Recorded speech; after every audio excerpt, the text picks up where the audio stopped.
Kungena ke eminyakeni ke lomusha kuyaye ke kujatshulwe wonke umuntu ke lo saphila kodwa akabi njalo ke kudzadze lohlala khona ke embi kwakhe nemndeni wakhe kulandzela ukuthi ke umfana loneminyaka ke lemithathu ke intombazane asishiye ke emhlabeni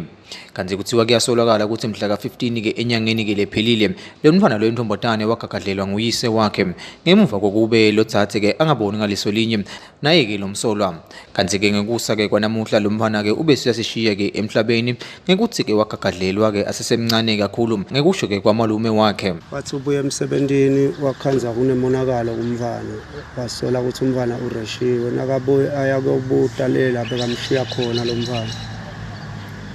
wafika khona wathola ukuthi umfana walandwa ngubaba wakhe urepha umfana ukuthi uyelaya yena ngoba bese baqabene bona sithi ke ngeke ngingene yena nobabili ngicabana kweni kodwa sisalo sisita lo mfana lo ngenaqala senda njalo nyalo uyile emaphoyiseni ile esibhedlela bathi uyile esibhedlela uyile emaphoyiseni athi nakafika esibhedlela kwaqhamuka igenge la understand labangani balo baba lo mfana yena ngekusola kwakhe vele washo ukuthi kude lo muntu longarepha lo mfana ngaphandle kwalo baba wakhe. So nakafika ungitshela ukuthi nase ngilanzelela utshela ukuthi kwalahleka police report so esaba nekubuye kuphuma nje ngoba uvele bafuna kumbulala bathembisa ukuthi bayambulala kuqisha le evidence yabo. Namuhla ke lokho ke kusakwa namuhla ebusuku bonke ngoba phela solasilala umfana uyabatheka ebusuku bonke inhlungu tiyadlanga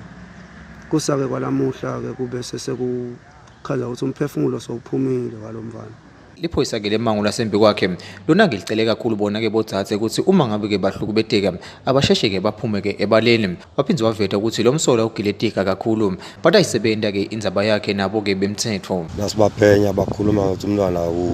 ungene ngathi waba ne-rape le cause of death ma complications and so sinalisho ukuthi ngingaletho nje singabaluleka labo sisi wethu ukuthi into lenjalo babosheshe batibike ngoba lo lijala kithi nje liqashile nalo ntombazane besabaleka athi ubalekela athi bafuna kumbulala sekutanywa kufihlwa lobucala ku babale rape so nale ngingaleyo nangisuka nje la ngisaya emaphoyiseni esigodweni nabo ukuthi